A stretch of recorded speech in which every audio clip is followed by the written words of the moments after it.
Ajarane wali songo werna-werna, zikir tahlil kirim donga lakonono, maca Quran lan sholawat kulinono, ziarah. Assalamualaikum warahmatullahi wabarakatuh. Waalaikumsalam warahmatullahi wabarakatuh. Sahabat-sahabat Al-Bayan, alhamdulillah kita pada kesempatan kali ini kita bisa berkumpul kembali dalam Al-Bayan Podcast. Insya Allah di sini kita kedatangan tamu yang spesial yang kemarin telah membahas tuntas tentang masalah zakat. Alhamdulillah saya berkesempatan dan memang kenapa saya ingin mengundang beliau kembali, karena memang ada beberapa keinginan dari sahabat-sahabat podcast juga untuk mengundang beliau, khususnya dalam permasalahan yang akan kita bahas pada malam hari ini. Alhamdulillah kita pada malam hari ini bersama dengan Gus Bahit. Gimana Gus, sehat kabarnya? Alhamdulillah. Hampura ini Gus, soalnya ini rada lempakan ini karena kita memang podcastnya kepengen ala-ala santri. Insya Allah kedepannya kita akan terus perbaiki dalam hal situasi ataupun kondisi serta kenyamanan, dan kita kepengennya nanti kedepannya ingin mengundang beberapa tokoh-tokoh yang lain, baik dari tokoh pemuda ataupun tokoh kiai ataupun tokoh masyarakat dan yang lainnya. Gus Bahit, sebelumnya hampura, mohon maaf saya selalu mengganggu waktunya pada setiap kesempatan karena memang bukan hanya permintaan dari kami Al-Bayan Podcast, tetapi memang permintaan dari beberapa sahabat-sahabat Al-Bayan Podcast, Gus. Jadi pada kesempatan ini kami ingin membahas tentang masalah bab gadai, Gus. Kenapa bab gadai? Karena memang sering terjadi di tengah-tengah masyarakat, karena memang tujuan Al-Bayan Podcast ini untuk mencerahkan, untuk menjabarkan dan untuk menjelaskan segala hal yang memang menjadi polemik di tengah-tengah masyarakat. Kita langsung masuk aja materi, Gus, ya, karena mungkin sudah pada kenal sama Gus Bahit. Siapa yang nggak kenal sama sosok kiai muda satu ini? Baik Gus, saya ingin ada beberapa pertanyaan dari beberapa teman saya, masalah tentang gadai. Apakah benar bahwasanya pernyataan tentang gadai, misalnya saya menggadaikan tanah ke Gus Bahit, ya, apakah benar ketika tanah itu digadaikan, tanah yang digadaikan oleh saya kepada Gus Bahit itu tidak boleh diambil manfaatnya, dalam arti misalnya saya menggadain tanah 1 hektar, itu tidak boleh ditanami sesuatu oleh Gus Bahit, itu benar atau seperti apa, Gus, pernyataan jenengan? Itu boleh, akan tetapi dengan catatan. Apa itu, Gus? Catatannya yang pertama adalah dengan seizin orang yang menggadaikan barang tersebut.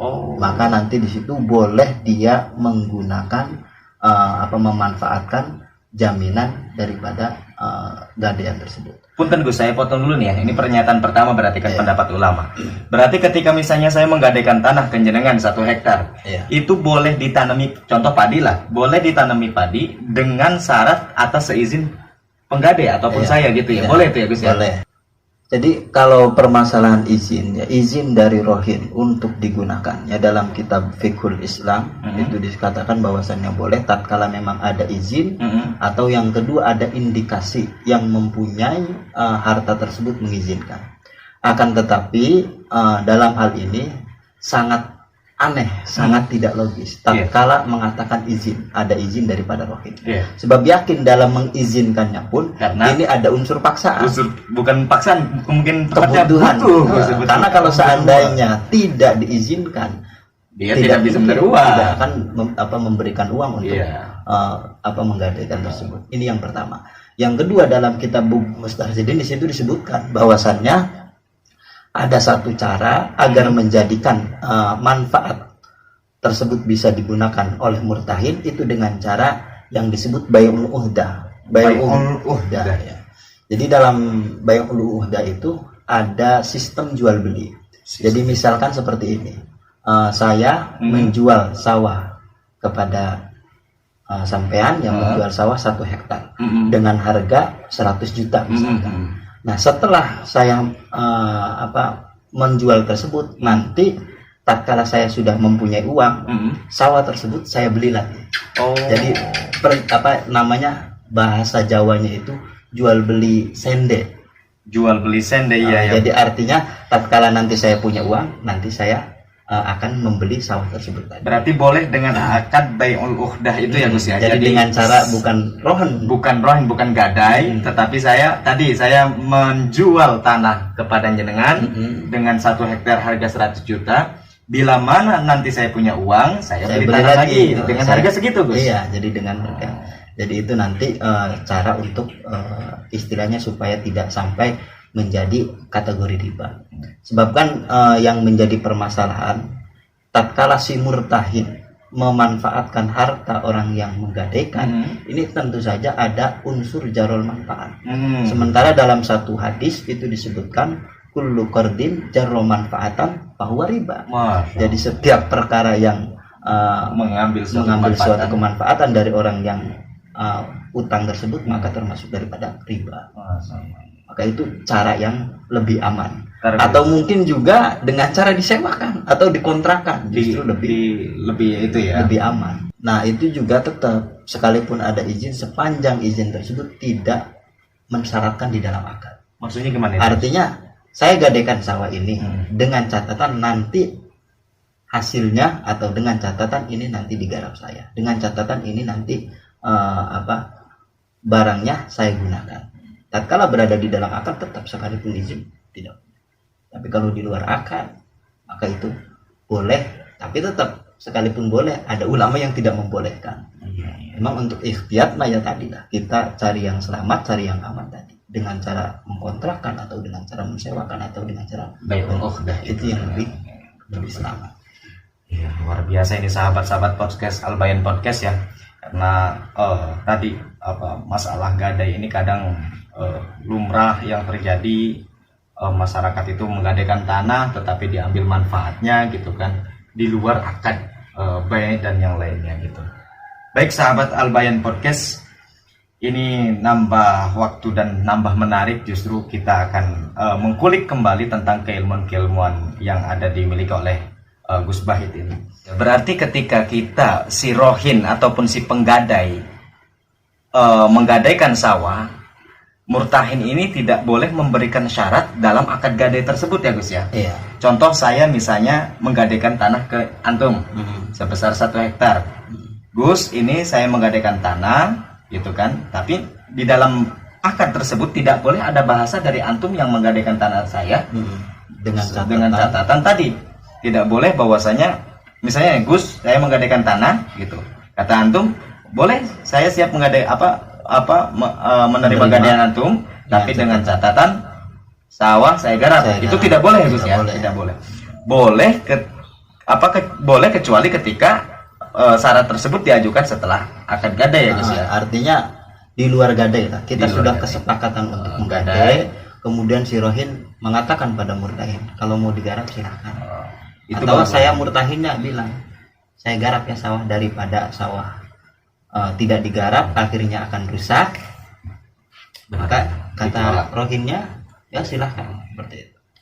Jadi pada dasarnya mah barang gadai itu intinya tidak boleh ada jarul manfaat ya, karena memang ketika adanya jarul manfaat ada unsur riba, mengambil kesempatan riba di situ ya. Itu pendapat ulama yang tidak boleh memanfaatkannya murtahin. Apapun alasannya, karena itu ada unsur darul manfaat, ya maka termasuk daripada kategori riba. Itulah sahabat-sahabat podcast. Jadi pada kesempatan ini kita sudah membahas, insya Allah sudah tuntas membahas tentang bab gadai. Jadi sehalayaknya ketika kita sudah mengetahui, mari kita amalkan bersama-sama bahwasanya tadi untuk menghindari riba dan yang lainnya sebaiknya jangan mengambil manfaat dari barang gadaian tersebut. Jadi sahabat Al-Bayan Podcast, kita sudah mengkupas tuntas tentang bab gadai ini. Saya minta kesimpulannya dari Gus Bahit tentang masalah bab gadai tadi ya Gus ya. Silakan Gus Bahit, monggo. Jadi kesimpulannya yang pertama, ada ulama yang membolehkan. Itu dalam kitab Bughyatul Muqtasidin. Di situ disebutkan bahwasannya dengan cara dirubah akad yang bukan akad rohan, akan tetapi menjadi akad bai'ul uqdah. Itu yang pertama. Yang kedua, ini juga yang membolehkan. Dalam kitab Fiqhul Islami di situ disebutkan dengan catatan ada izin dari si rohin. Akan tetapi izin tersebut tidak boleh di dalam akad. Tapi setelah akad kemudian si rohin mengizinkan atau si murtahin meminta izin karena dikhawatirkan tatkala tidak dimanfaatkan barang tersebut akan rusak, menjadi rusak ataupun kemanfaatannya akan hilang. Pada intinya jangan di dalam akad tersebut gitu ya, di luar akad terus. Itu ulama yang membolehkan. Untuk adapun ulama yang tidak membolehkan itu berdasarkan hadis yang mengatakan kullu qardin jarru manfaatan fahuwa riba. Karena dalam hal tersebut ada unsur menarik kemanfaatan dari orang yang ngutang terhadap si murtahin, maka di situ termasuk daripada riba. Seperti itu kesimpulan. Terima kasih banyak Gus Bahit atas waktunya pada kesempatan kali ini. Insya Allah kita akan mengupas dan membahas tentang permasalahan-permasalahan fikih kontemporer yang lain.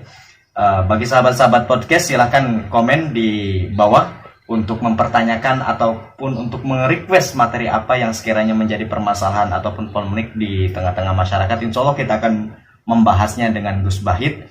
Dan kita akan pada konten-konten yang lain kita insya Allah akan mengundang tokoh-tokoh yang lain juga, baik itu tokoh muda ataupun tokoh masyarakat, agar kita berkembang. Jadi konten ini bukan hanya seputar tentang masalah fikih, tetapi mungkin masalah keagamaan yang lain, masalah tentang sosial, kemanusiaan, bahkan tentang polemik yang terjadi di bangsa dan negara yang kita cintai ini. Terima kasih Gus Bahit atas kesempatan yang telah diberikan dan waktunya.